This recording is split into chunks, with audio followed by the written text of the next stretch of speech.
It's 7:35 on the 2nd of December 2018. We're in the pub again, but the Cat's Whiskers podcast is most definitely live.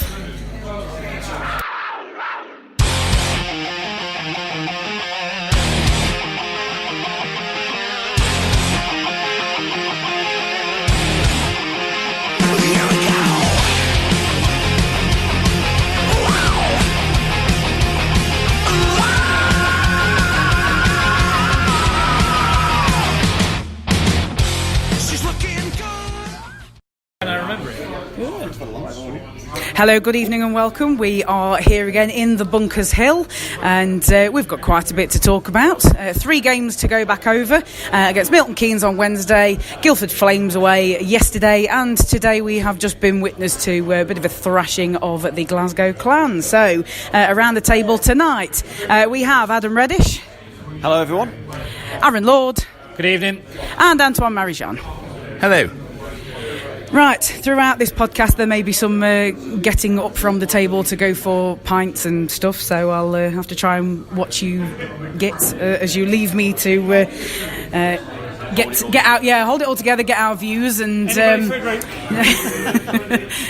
already. Aaron's gone early. Yeah, Aaron's gone early. Right, chaps, we will cast our... Well, I say chaps, me and Adam will cast our minds back to Wednesday. I don't believe either of Aaron or Ant attended the game. Not myself out, Tina. Yeah, we're going to... Yeah, well, go on. I will say on this, I've seen a lot about Panthers fans purposely not going to the game for whatever reason, because of the whole season ticket's a season ticket.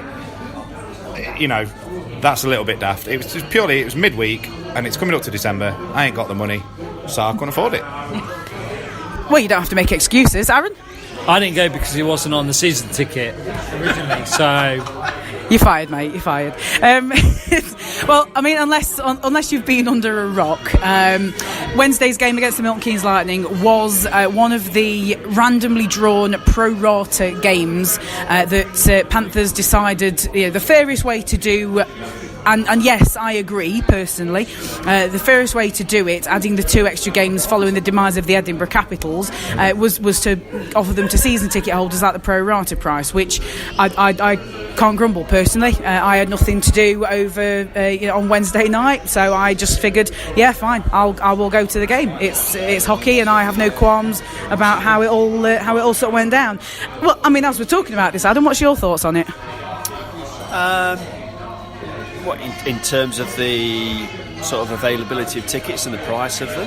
Well, yeah, the whole how it all went down. From going from a 58-game season to a 60-game season. Well, what are the alternatives? I don't understand. I mean, at the start of the season, the Panthers sort of communicated that was the fairest and most equitable way of sorting it out because of the demise of the Edinburgh Capitals. So, given that it was quite late on the eve of the season, I don't see an alternative way that the club could have resolved the issue. So I don't have any complaints on that front.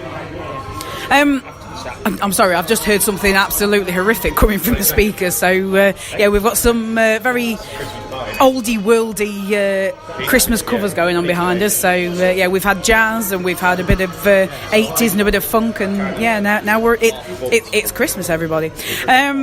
But yes, anyway, Wednesday, Panthers came away with a 4-1 win over the Milton Keynes Lightning. Panthers goals coming from Luke Pither in the first period. In the second, Guptill and Lacko. And in the third, Lacko sealed the deal with an empty netter. The only opposition goal from Milton Keynes coming in the second period from Mazanek.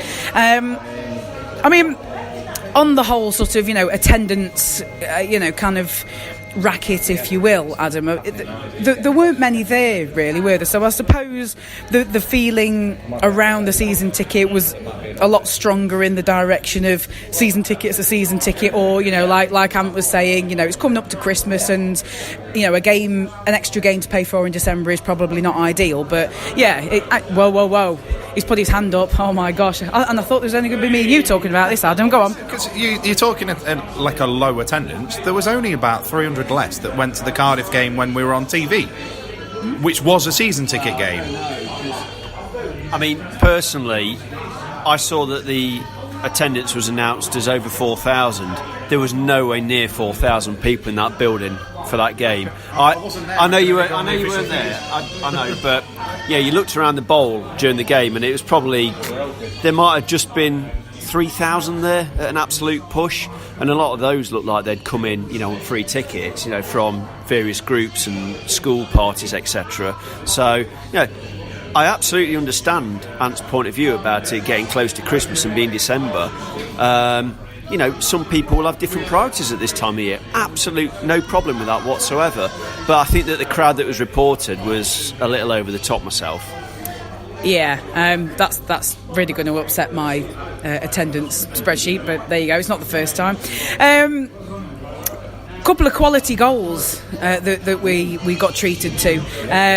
Lacko's, which was practically straight off the face-off, his first one, not the empty netter, and Guptill with a bit of a solo spinorama effort. It was nice to see a bit of flair, wasn't it? It was. I mean, it was a fairly low-key game. There wasn't really much atmosphere because of the crowd. It felt like we just did enough to win the game and keep the good run going. But yeah, it was nice to see the couple of moments of individual brilliance. We know Guptill's got good hands.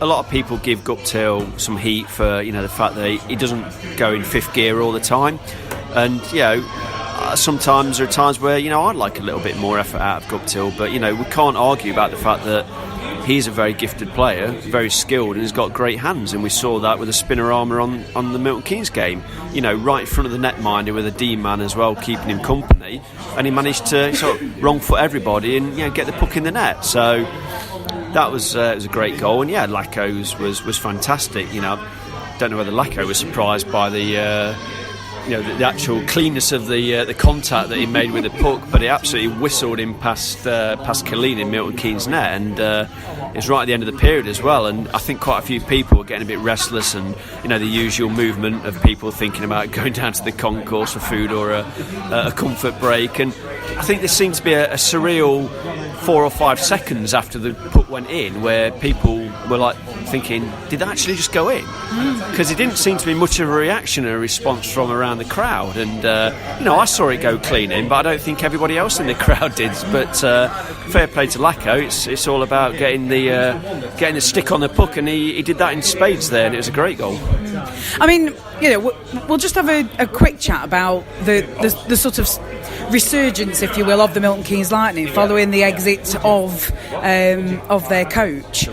Yeah, I mean, they've got 2 player coaches involved now, and there's been a little bit of player movement, and they've signed a new guy who seems to be fitting in well. So, I think Dundee have got a bit of competition on their hands now, haven't they? I think they have, and it may be that they sort of like both look at themselves and look at each other to try and drag themselves up the table, and sort of like use them to improve their own performances, knowing that nobody wants to get cut adrift at the bottom of the table, and you want to keep your season competitive going past Christmas. And it looks like Milton Keynes have made a roster change or two. Obviously the change of coaching situation there, and by all accounts it looks a much tighter locker room there now, and guys look like they're playing hard for each other. They're trying. Okay, they had us, not on the ropes as such last Wednesday, but there were passages of play where you felt that Milton Keynes, if they've got a puck past Garnett, who played really, really well incidentally, they might have been a bit more threat to Panthers taking the 2 points away. So, it seems that what they've done, whether by luck or by design, in terms of the coaching, has had a real sort of positive impact on the course of their season. Right, now I'm going to bring Aaron and Ant in. I think they thought they might have had a little bit longer to just sort of languish in the background and have a chat amongst themselves, but I'm going to bring them in now. Following the game on Wednesday, the news was broken that we'd be releasing Tyler Van Cleef and bringing in a new player, Dylan Richard. It's Richard. Whatever his name is. Look, it's probably Richard, and I'm going to go with that until I'm told Richard, otherwise. Then it's not Dylan. Good Lord. Dylan Richard. And now we're having a debate about the pronunciation of a player's name. Anyway. Anyway. Root for one Dylan on this Panthers team, anyway. And still wants the D. Is it a surprise, Aaron, that Tyler Van Cleef is the man to be cut following a new player coming in? Probably not, no, really. I think, look, he tried hard. I think he fitted, well in that kind of line that he played with Lacko and Bettridge at that time. But obviously, hindsight is a great thing, and looking at it now, you see in Bettridge kind of flourish. Thank you, Jono. Moved up the lines as well. Ex-Cat's Whiskers there in the background.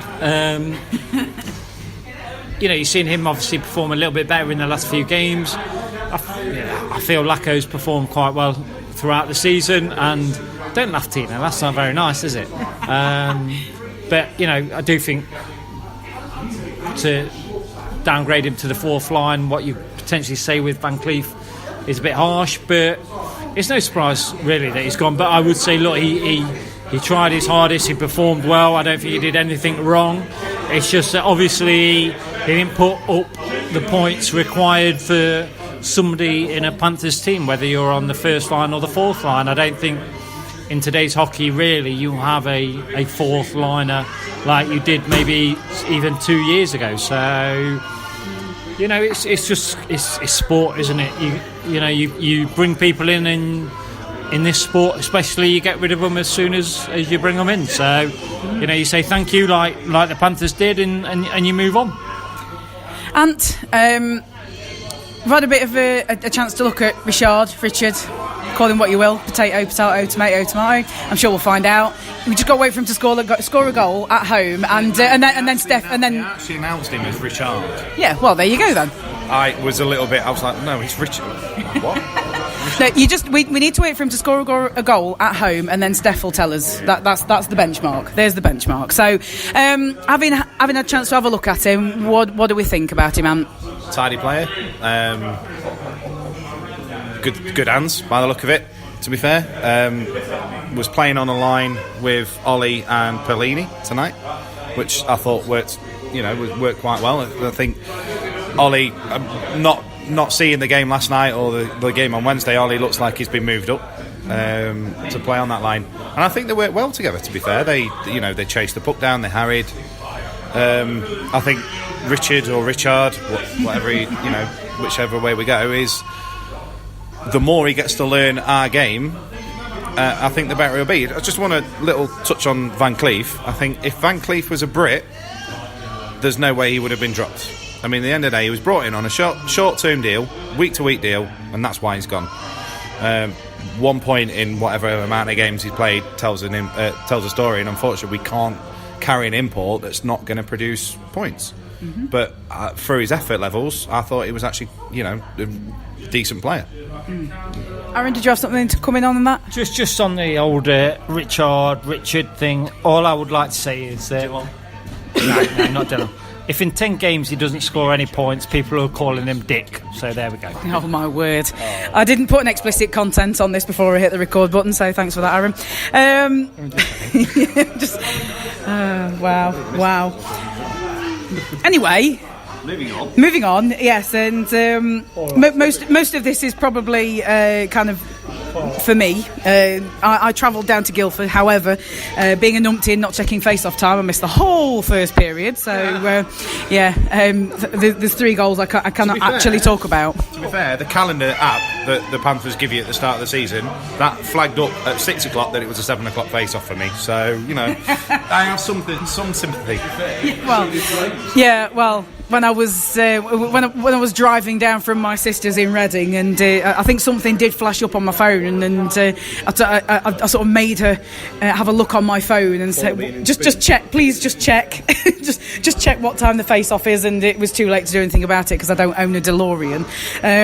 So Saturday, Panthers went down to Guildford to the Spectrum, and that was my first visit down there. It was an interesting. Did I enjoy the sport? I tell you what, actually, did I enjoy the sports centre? It's a nice facility, and I think a few of us are actually considering going down for a swim before the next game next season. So that'll be a nice little day trip for us all. Panthers goals in the first period coming from Pellini and Hughes. Second period, Betteridge, even strength and a short-hander. Guptill, Taverden and Hurtubise. And in the third period, Pither just putting in an extra little knife, even strength. Flames goals coming in the second, again from Reddish. In the third period, Akared and Lindhagen. Have I missed one there? No, I haven't missed one there. For an 8-3 scoreline. Now, where did that come from? That was the first in a double of unexpected scorelines this weekend, I think it's fair to say. A 5-1 second period really was an absolute killer, quite frankly. So, I got in enough time to get settled before Ollie Betteridge put his short-handed effort in, and that was absolutely fantastic. It really it killed the crowd. The home crowd were just absolutely stunned at what they were looking at. I mean, Guildford have had a decent run of results. They're up there, and they are taking points off teams that you wouldn't expect them to. So. It was a bit of a stunner for the home crowd, and that only gave the Panthers more impetus in the second period to just go ahead and put more goals in. I don't really want to go back over stuff I've already said, but it was it was an interesting game to watch as an away fan. And it was great to see the Panthers get in on the scoring. And in fact, I'm going to come across to you, Adam, because in case you missed it, Adam wrote an article earlier in the week about the lack of Panthers goals, and we're actually firmly convinced that it was printed off and stuck up in the stalls of every single Panthers player. So, Adam, this must be it was particular for you, because I know, the lack of goals was really, really troubling you. I mean, it takes a lot to motivate you into an article. So, the fact that you did, and, the turnaround that we've had this weekend, it must be quite a pleasing thing for you to see. Absolutely. I don't really write articles lightly, and it got to the point where I just felt that something needed to change in terms of how many goals we were scoring and how much offence we were generating, because they've been, despite our recent good run of form, we'd not really been troubling netminders too much. So, whether the players saw it or not, nobody will ever know that. But I just felt that we needed to be doing more around opponents' nets, and I couldn't have asked for any more of a response than the team gave us this weekend, with 15 goals over the two games. So, and someone's saying it's all down to Adam, and it's not down to me, because I didn't have a stick in my hand and skates on my feet, so I wasn't really part of it. But the pen in the hand is mightier than the stick in the hand. So. The pen in hand is mightier than the stick on the ice. Yes. Is it? But no, it was great. I mean, whether that was a reaction of it or not, who knows? But it was just good to see us taking the game to Guildford last night and taking the game to Glasgow tonight. We just seem to be a lot more cohesive. I mean, I can't really speak about last night's game because I didn't see it, but looking at tonight, which I'm sure we'll get to in a minute or two, Glasgow weren't particularly good, but you can only beat what's in front of you. And I thought that we looked dangerous. We got guys around the net. We made the right options when we got over the Clan's blue line. And you look at the short-handed goals. Some great finishes and one-timers as well, which I've been calling for. So. Yeah, it's great to see the forwards, showing a bit more quality, and hopefully that carries on for the next few games, and we see that for the rest of the season. Yeah, excuse me. So just a few points on the Guildford game. With 7 different scorers, we have beat Guildford in all 3 games down in the Spectrum. So we'll just see if we can carry that to the remaining home games as well. We'll have to. Sorry, we're just pausing for a selfie. Not really a selfie. No, well, it's a group shot. Yeah, a group selfie. Excuse me.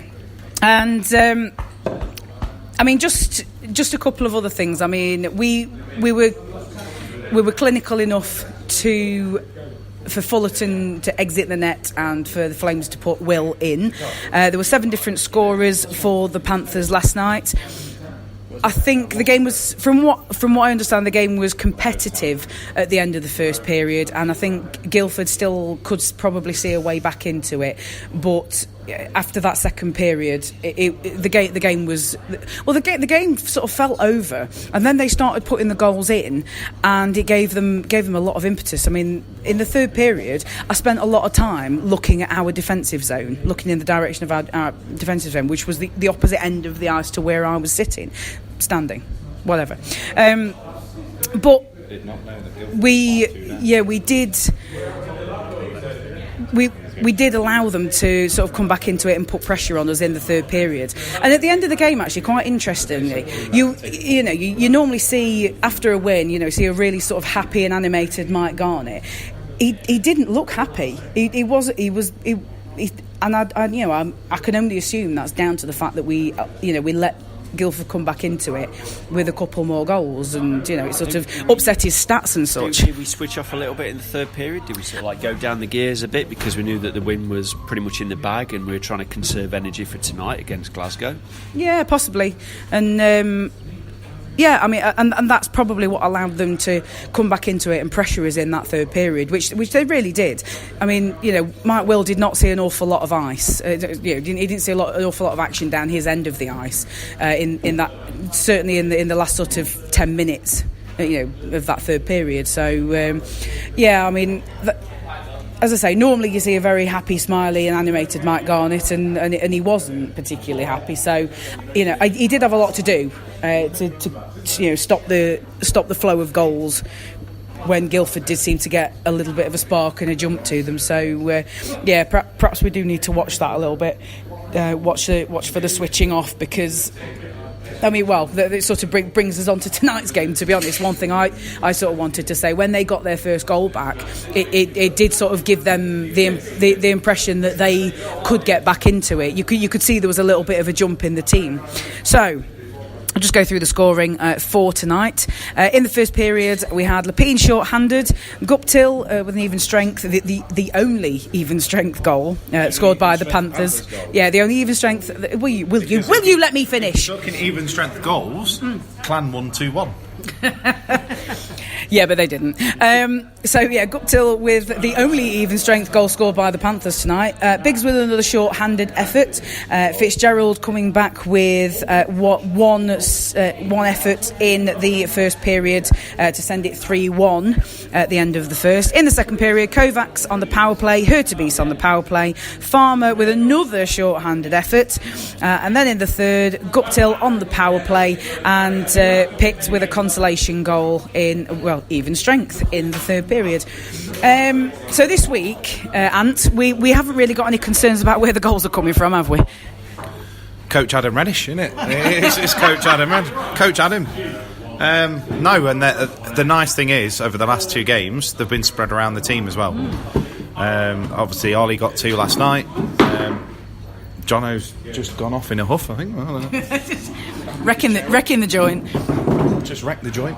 And it was short-handed goals or armour tonight. It was like watching the Calgary Flames, who also scored 3 short-handed goals this week. This month.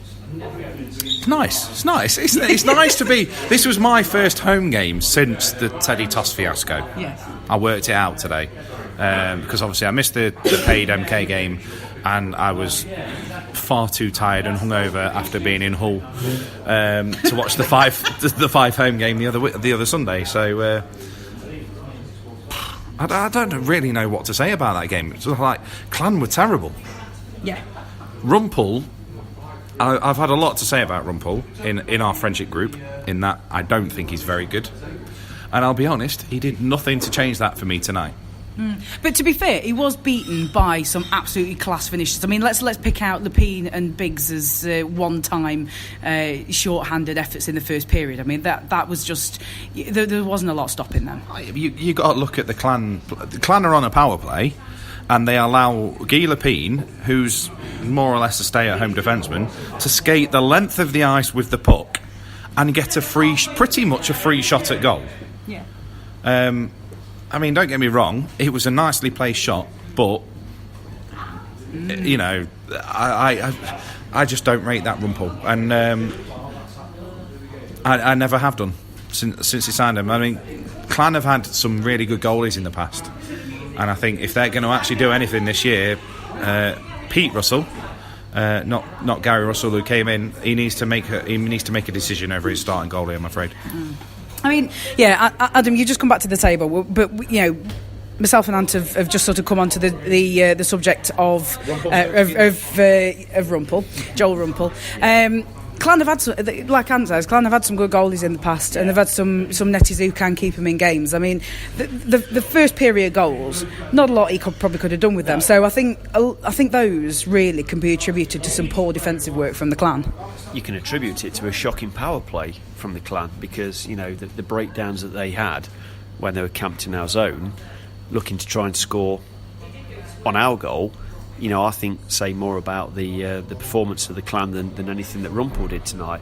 I mean, I do agree with Anne in that Rumpel doesn't sort of fill me with any confidence. If I was a Clan fan, I'd be very, very nervous about him starting between the pipes. And I've seen quite a few goals this season involving the Clan where Rumpel's been, you know, culpable for them. You know, he's just either switched off or been in the wrong place positionally and not made the save. So, you know, I think that they could do a lot better in their net-minding department. But tonight, I don't think you can attribute any blame to him, because you know the frailties for Glasgow were elsewhere on the ice. And as I said a few minutes ago, I thought they were very, very poor tonight, very ordinary. They didn't really seem to play as a team at all. You know, there's always the bus legs factor. You know, when a team comes down for a one-off game down here. And well, I say bus legs, normally a team sort of gets into it after the first period, but Glasgow didn't get into the game at all tonight. So I'd be a little bit concerned if I was a Clan fan, because I don't see much quality across their roster, you know, either at the back or up front. And you know, looking ahead a little bit, I think they'll be, you know, fighting quite a keenly fought battle to try and get that 8th playoff place. Yeah, they do at the moment certainly look to be in that mix, don't they? At the for the playoff spots, and based on their current form, it's probably not looking all that great for them. We were just talking about Clan's netminder, Aaron, but I think the one that started. We'll not. You know, I think Gary Russell did a really good job tonight, personally. Coming in cold, and you know, having to play in front of behind a team that had let several goals in already. But I want to turn our attention to the other end of the ice with our new netminder. Seems to be a little bit of a character. Can make a good save when called upon, and seems to be quite a good pick-up so far. No, I thought, I said after the first period when I went out, obviously into the concourse and spoke to our friends and stuff, and he made decent saves, made the saves that you'd kind of expect him to. Kind of feel like, I mean, it's very judgmental obviously, but kind of like a rebound save, you know, kind of keeper, you know, saves a shot and then expects his D to obviously react to that. But yeah, I mean, for me, very impressed. I didn't see the first Clan goal, so can't really comment on that. All I know is that from what people have said is that it's a little bit scrappy, kind of, you know, everybody around the net. He goes down. It's you know, one of those goals that you know you can't really count him at fault for. You know, the thing that I was impressed was at the end. You know, it's obviously something that Michael Garnett he's gone in his ear and said, right, mate, you're a netminder here at Nottingham Panthers. When we win a game, you go and skate round the whole rink with your hands in the air, like you've literally just won the Stanley Cup. Because that's what he did. I mean, Ollie Bettridge was, I think he was centre ice for about 5 minutes, waiting for him to join the centre circle. So, but no, look, it's very hard to kind of, because, you know, like Adam just said, plan was pretty poor and stuff, and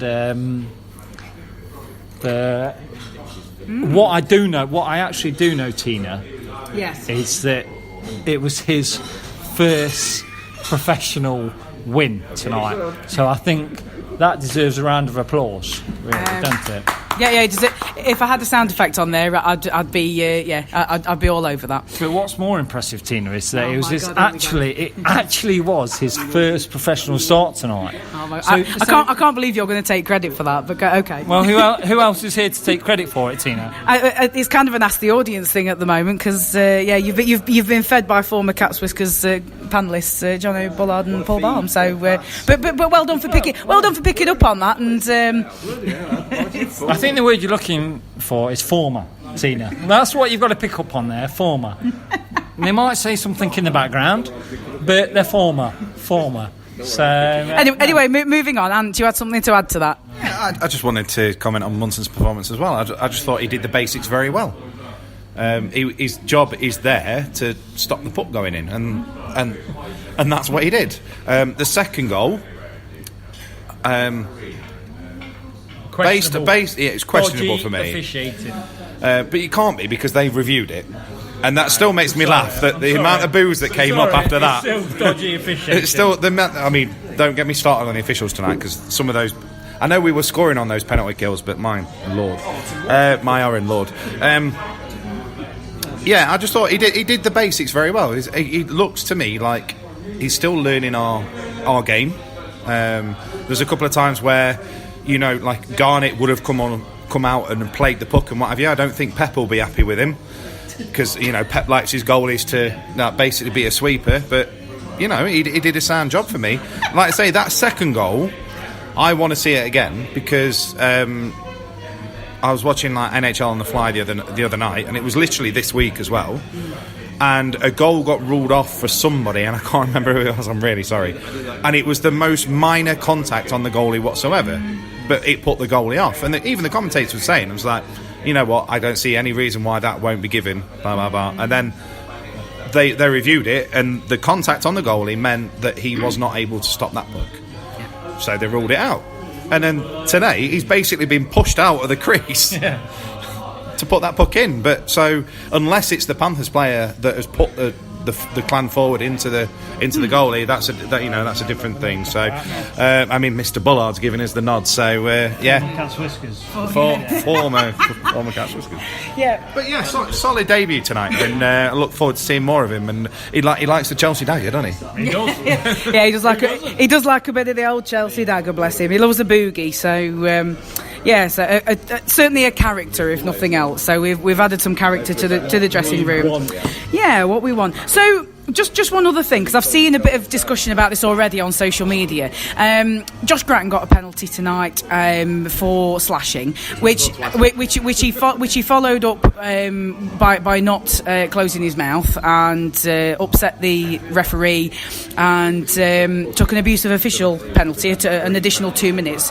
Thank you very much, Josh Grattan, because we scored on both of those power plays. So yeah, great. Carry on. You're doing some good work.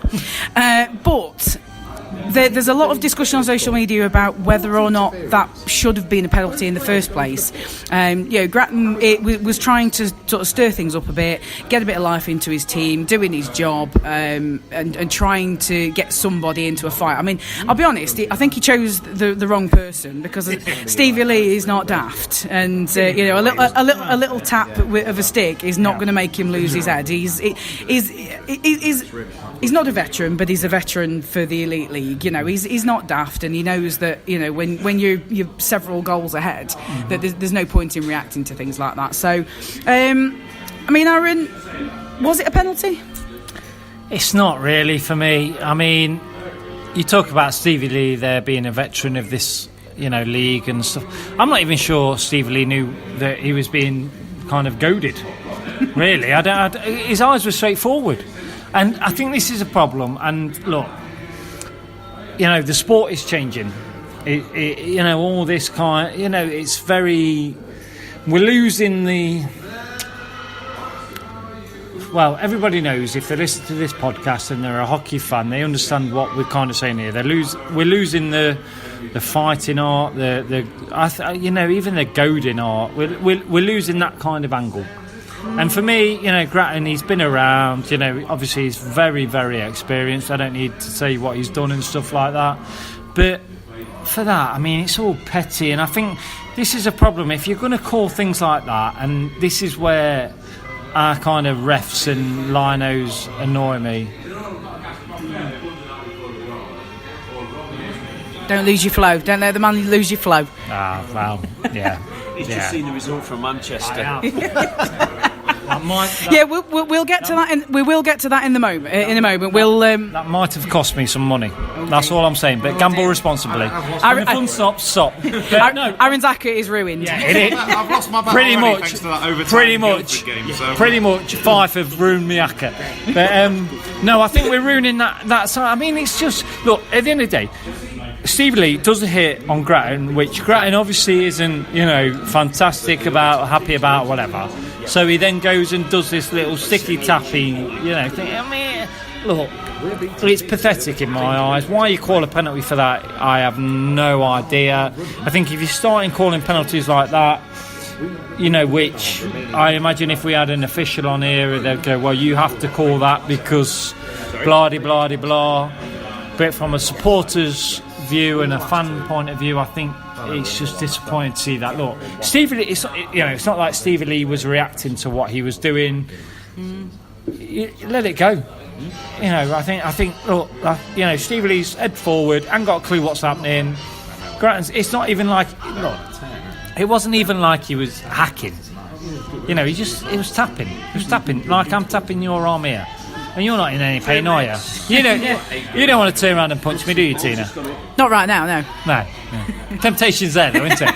But no, I just think calls like that are a little bit I don't think they're needed, really, and I think it kind of ruins a bit. And look, great for us. We get 4 minutes on the power play after it, and we score obviously on those 2 power plays. But I just, it's a part of the game which I'm not really pleased at seeing in. So, and I think we'll actually lose. I think we'll lose personalities from the side of the pond for that kind of calls. Really, I think it all adds up to the way the game is going, and it's a little bit disappointing for me. Well, I mean, the only thing I would say to that is that I think those kind of players are still coming to our league because it's being stamped out so hard over the pond anyway. So and it would be a shame to sort of lose the personality out of the hockey. So I mean, Adam, the Grattan penalty. Do you think it was a penalty? No, I didn't think so. I pretty much agree with everything that Aaron just said there. And whilst I don't think it was a penalty, I think I said during the game just after it happened, there's no point gobbing off and mouthing your displeasure at those calls because a referee just does not change the mind. There's no point. You might as well just go off to the box, sit your 2 minutes, reflect on what's happened and come out. Yeah. Well, I don't know. I mean, why? I mean, what does voicing your displeasure get you other than an extra 2 minutes for your troubles? Because I'll tell you why.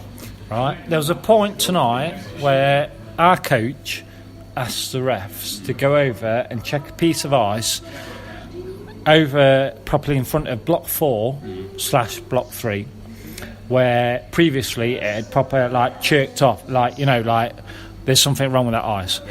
Both officials skated over, looked at it, and walked away. Didn't even look at the ice really. And Rich Chernomaz laughed. Now, for me, you should be able to argue, and I say argue, a ref's decision. I don't, and this is what's annoying me nowadays, and I don't know whether it's because I'm getting older or just, because things in the game are annoying me more and more, but, linos manhandling players as if they're, in charge. Refs making a decision and you as a player not being able to have a word with the ref. It's stupid. We're all adults. A ref makes his decision, and yes, the ref is a ref, but a player should be able to challenge that decision. We don't know to what sort of strength or robustness the player Grattan voiced his displeasure. You know, if he started to throw a few expletives out in the direction of the referee because of the call that he made, then he's banged to rights as far as I'm concerned. So what I would ask is, then in every other decision that is made by the ref, are you telling me that a player does not say exactly those same expletives at that time? I'm not on the ice. I don't know. But this is what I'm saying. You're telling me that every time a ref makes a decision against a player, a player doesn't use some sort of expletive saying that they disagree with it. That's the problem. I go and watch a lot of non-league football, around Nottingham, and I hear some very, very industrial language. But referees have got a level that they tolerate when it comes to language.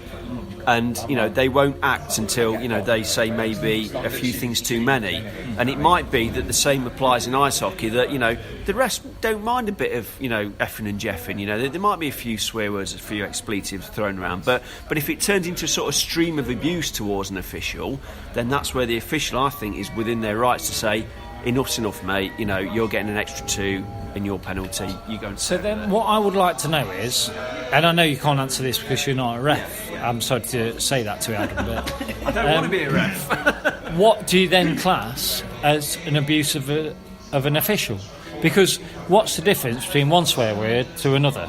There's no difference. It's a swear word. So it's not. Yeah. So if they came at you and skated, if they skated towards you, for example, as if they were going after you, I accept that. But I don't see a difference between an F and a Jeff.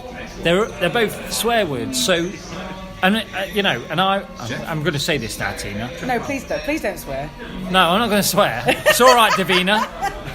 I'm not going to swear. I know we're live, but I'm going to tweet a ref, and I'm going to ask what makes an abuse of an official. Because I don't see the difference. I don't, you see so many times somebody moan at a ref and they don't get an abuse of an official. But because, me as a fan, I look at that penalty for Grattan, and Grattan's got a penalty, and then he's moaned at a ref. So the ref said, I'm not having any of this because I've just given you a penalty, you moaned at me, so I'm going to give you an extra 2. If a player just moaned in general, you don't get abuse of an official. I would like to know what classes as an abuse of an official, because an F is no different to a Jeff. Ant, you wanted to come in on this? You've been very, very vigorously waving your hand in the air like you just don't care. I don't actually want to disagree with anything the lads have said at all. Well, do. But I will say is that Clan penalty came on the back of 3 very, very soft calls against us. So surely, as the team that has benefited from said soft calls going through, if you get a soft call against you, why are you going to moan about it? So if he has effed and Jeff in an angry way at the official, which surely it can be the only reason why that's given, because you hear him mic'd up on Free Sports. You hear him mic'd up on Free Sports, and there's F's and Jeffs freely. And I'm sorry if you're offended by that sort of effing and jeffing. Oh, for God's sake! Then you shouldn't be watching sport. But yeah, I mean, it depends on what is said, and obviously the only person that can make that decision is the lino or the ref that made that decision. But it was a soft call on the back of 3 previous soft calls that have supposedly benefited his team. Benefited his team, I can't speak. That unfortunately for them, we scored twice on. Yeah, indeed. Now, I mean, I will put my 2 pennyworth in, because I have actually, in the past, made a comment about this at a game, and I seem to remember doing it. I think it might have been an away game. Anyways, that's not the important part. I think there are some guidelines as to what constitutes an abuse of official penalty, but there is a certain amount of interpretation that goes with that. And one thing I have noticed is that there are some referees that are more tolerant than others. Now, for example, because of my proximity to the ice, I can hear certain things that are exchanged between the benches and the referees. Plenty of it, yeah. In fact, I told Peter Russell off for his effing tonight. Told him, yeah. So he was told off, but no. One exchange I do recall a couple of seasons ago, and I believe it was the Sheffield bench. It was the Sheffield team, and they were all having a go at Mike Hicks, who was the referee, and as he was skating by, and you could see he was just sort of taking it in, and he looked over at the bench and he said, "Shut the F up." And that was that. So we all found that absolutely hilarious. And I have noticed that there's, for example, I think that Tom Darnell is a lot more tolerant of certain language and behaviour than, for example, somebody like Steph Hogarth. As in the referee who gave Dylan Olsen a 2-minute penalty when we were in Milton Keynes last week. So I think, as I say, I think that there are certain guidelines, and you would have to check the rule book, the mythical Elite League rule book.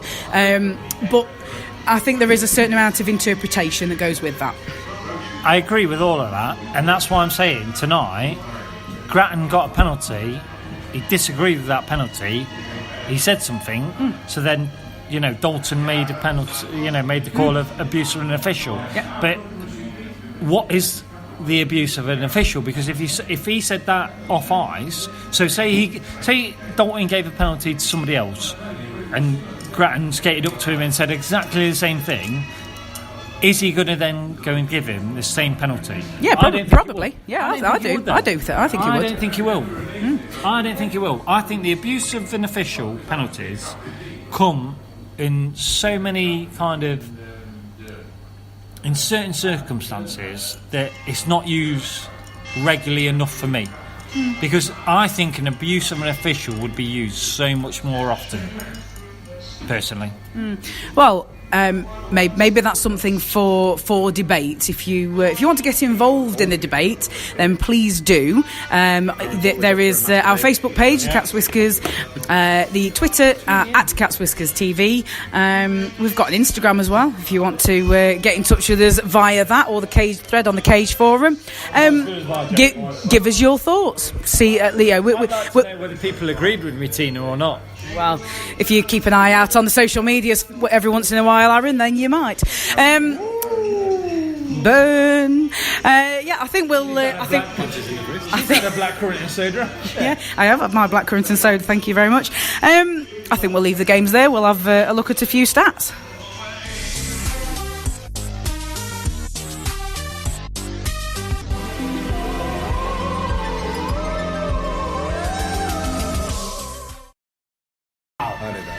So, I take no credit for these stats actually, because I've been away this weekend, and I sort of, we sort of handed over. We've got a bit of a rota system going on for agenda and statage and stuff. So this is Adam's handiwork. I'm going to throw him under the bus or praise him if it's all correct. It depends how this goes down. Special team stats for this weekend. We let in 1 goal on 15 penalty killing attempts. No, that's not really the right way to say it, is it? Penalty kills. Yeah, penalty kills. Yeah, thank you very much for bailing me out there. And 3 for 7 on the power play. 3 of those come in tonight. Hey, I believe. Yeah. This weekend, I think we're 100% on both penalty kill and power play. Yes, I believe we are. So that's good news. It's like the juggler. Some player stats. I mean, to be honest, it would be easier to read out players that haven't scored. I think that's kind of Hazeldown and Tetlow and the goalies. That's pretty much who hasn't had a point this week. Yeah, well, that's what I mean. Hazeldown, Tetlow and the goalies. A few highlights. Betteridge coming out with 2+3. He no longer plays for us. Guptill with a 4+2. Pither with 2+4. Lacko with 2 goals. Taverden with 1+2. Pellini 1+2. Hurtubise 2+3. Hughes returning from injury 1.3. And a bit of a special mention for Dylan Richard. I'm going with it. 3 assists last night on his debut. No, he did not. No, everybody else did. Yeah, everybody else did. Van Cleef. Oh my God, how dare he? And I mean, the goalies have done well. Garnett's conceded 4 this week, and I've forgotten his name. Munson has conceded 2. So it's all smiles. It's all smiles stats wise. So happy days. I'm going to really enjoy filling in my spreadsheet later on. It's going to look quite pretty. I do love it. I do love my spreadsheet, even though my laptop keeps making it crash. But that's another story. That's a woe for me. We'll go through some other Elite League results and news. Wednesday, there was a Challenge Cup quarter-final first leg between Dundee and Belfast. Oh, Belfast Giants, good luck selling tickets for the return journey, because there ain't no way, no how Dundee are coming back from an 8-0 drubbing, frankly. Little faith. Yes, I have got the amount of pizza giveaways. So Subway and Pizza they've gone into collaboration. Double the amount, Irish folks. Get yourself involved. That's what I smell. Exactly, I smell Subway. Oh my word! Fill your boots, boys and girls. I'm really looking forward to that. I tell you. I'm sure they are. Yeah, they'll all be there.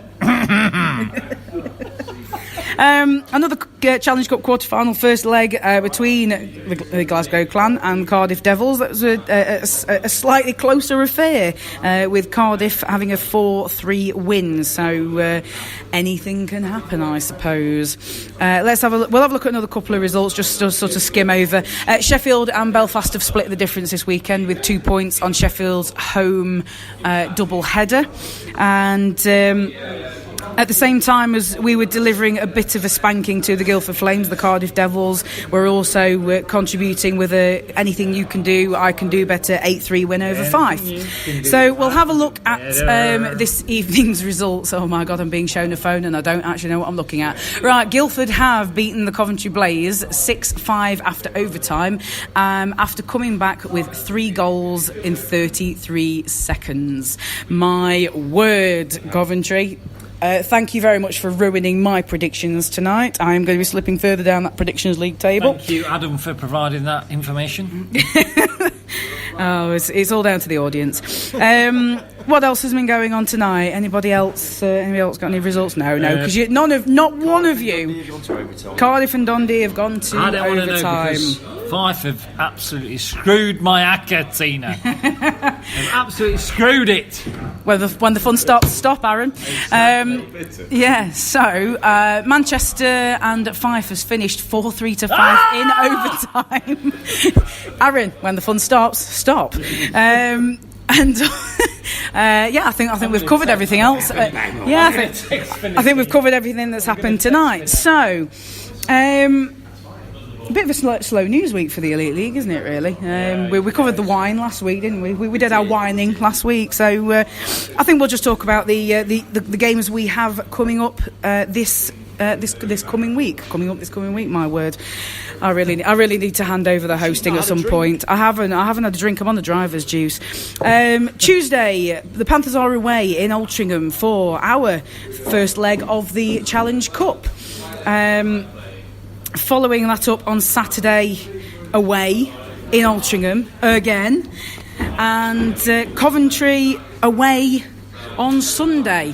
So, not a lot going on at the Motorpoint for hockey-wise this week, is there?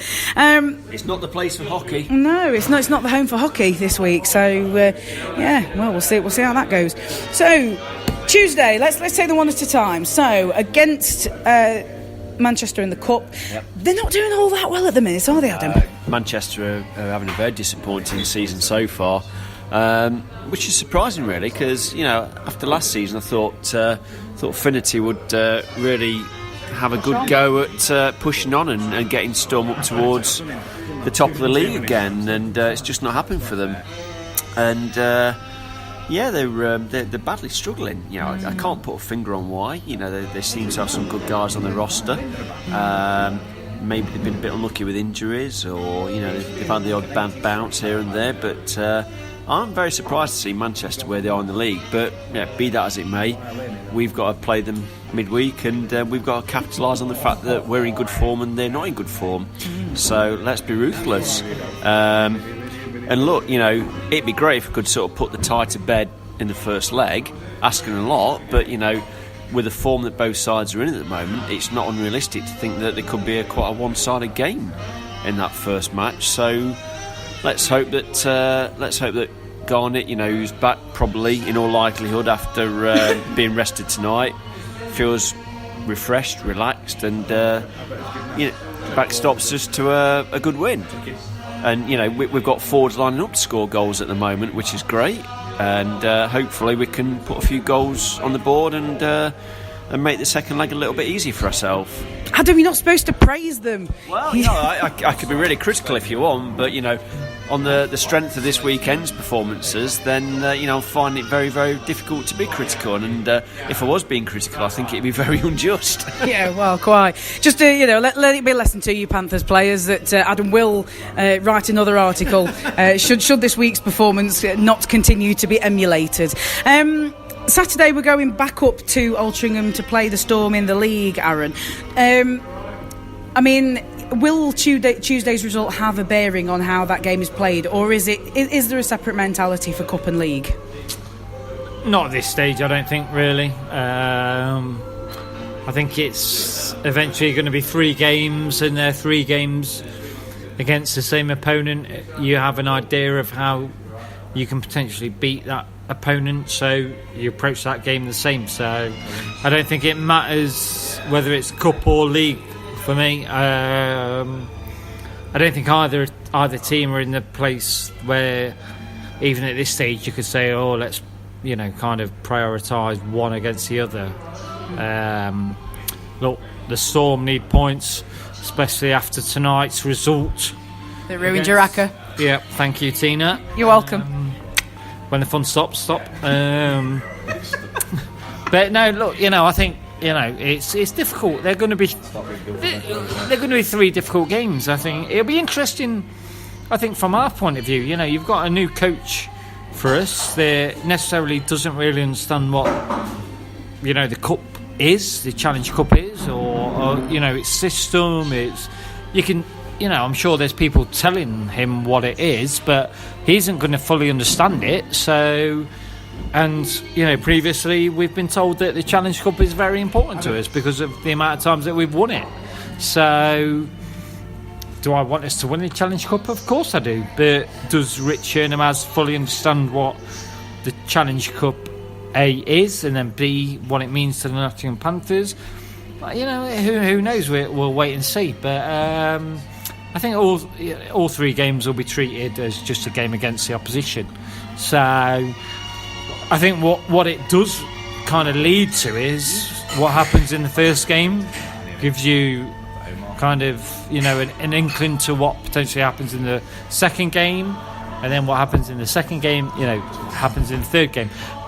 Also, in that aspect, while I'm just saying that, it's quite interesting to see maybe officials for the 3 games, because if there's a little bit of niggle and a little bit of that and stuff like that, then, you know, what happens in the first game, do you go with the same officials in the second game because you're saying this, you're playing the same official and stuff like that? I don't know. I imagine the officials' allocations will already be in, so yeah. I don't think it'll change from Tuesday through Saturday. But then, because then do they change from the first round of the Cup to the second round of the Cup? Because sometimes we have seen that in like playoff quarterfinals, etc., or even Challenge Cup, you know, games. It's the same refs from the first game to the second leg. You know, first leg, second leg. I can't say I ever noticed that. I thought it was a random allocation. No, trust me. I'm putting my neck on the line here. Oh, you know, dangerous. Elite League funds. I think sometimes when it comes to cup competitions, they try and allocate the same refs to the second leg as they do the first leg. Interesting. And you wanted to come in on that? Yeah, I've completely forgotten what I was going to say now because I was like gobsmacked by Aaron's officials announcement. No, you're welcome. Manchester had this goon tag that labelled on them at the moment. In the games that we've played against them so far this season, I've not seen any of that. And you know what? If they did try anything, they know they're onto a loser, to be perfectly fair, because from a physical standpoint, we more than match up to them. I would say we overmatch him. For me, it's not about like carrying on from one game to the other. It's just like at the end of the day, Manchester are in a horrible run of form at the moment. We're opposite. We should be doing just play our game, not rise to whatever cheap shots that they're going to throw at us. Because as much as I love Ryan Finity away from hockey, in hockey on the ice he was a right little bleep rat.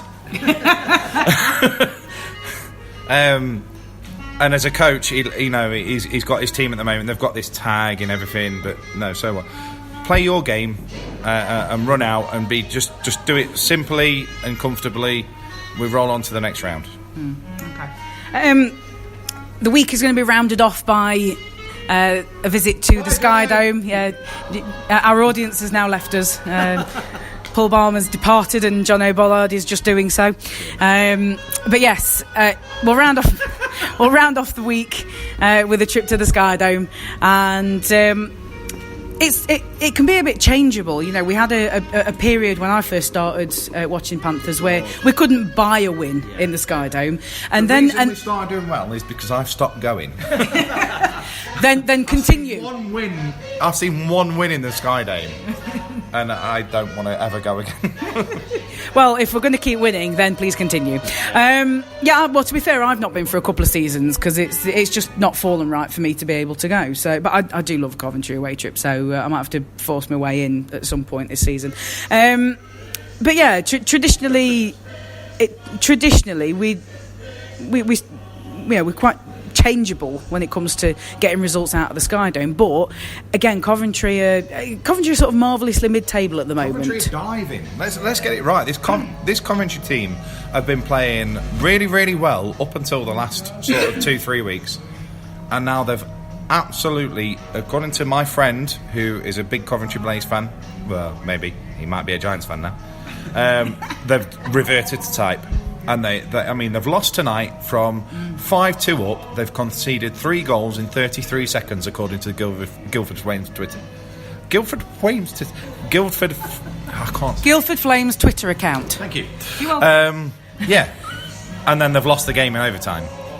If we can't beat teams like this, with the greatest respect to the teams that we're playing, then we might as well not bother, as far as I'm concerned, because we are supposed to be a top-end team. We have the budget of a top-end team. We're playing now teams that are maybe middle into lower budgets, who on top of that are in awful form at the moment. We have to take maximum points, as far as I'm concerned. Nothing less is acceptable.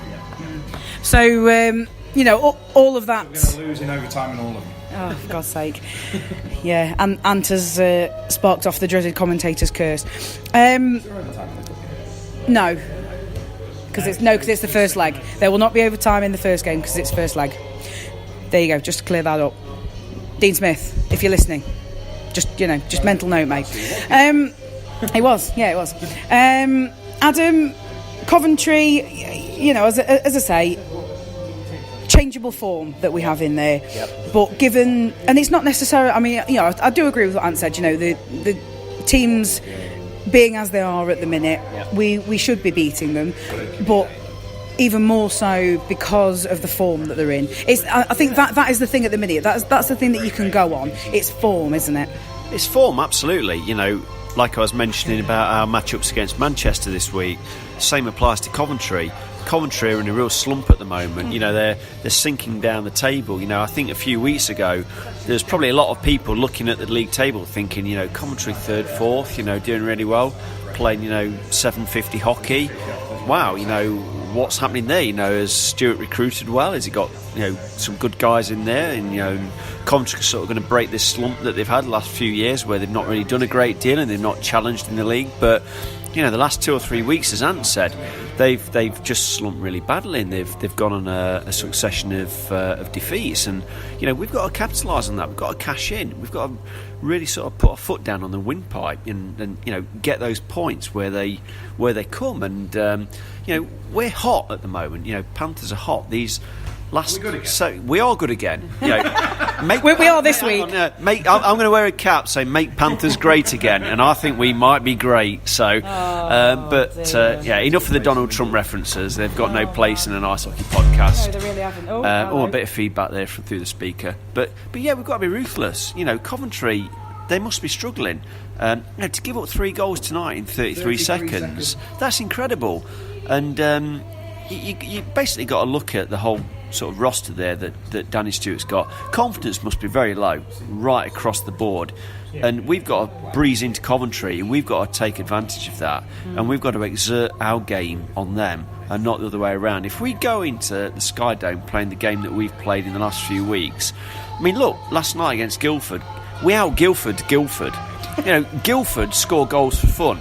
They've got so much offensive force and threat. We've just breezed into their rink and absolutely, you know, demolished them by scoring 8 goals.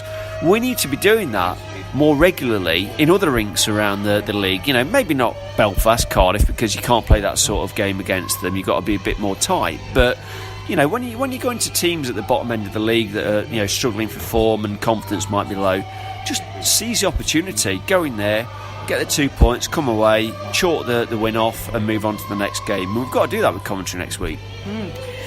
Right then, chaps, I think we've come to the end. Unless you've got anything that you would like to add, speak now. No. Fun stop. Yeah. When the fun stops, stop. Any other results this weekend? No? We did that while you were at the bar, mate. We did that. That's why I know yeah. when the fun starts, stop. And on that note, yes, please gamble responsibly. Panthers have scored 19 goals this week, 3 shorthanders, 3 wins, 6 points. Thank you very much. We will be back next week. It'll be back to a podcast next Monday. So yeah, please come and join us, and we'll do it all again. Ta-da!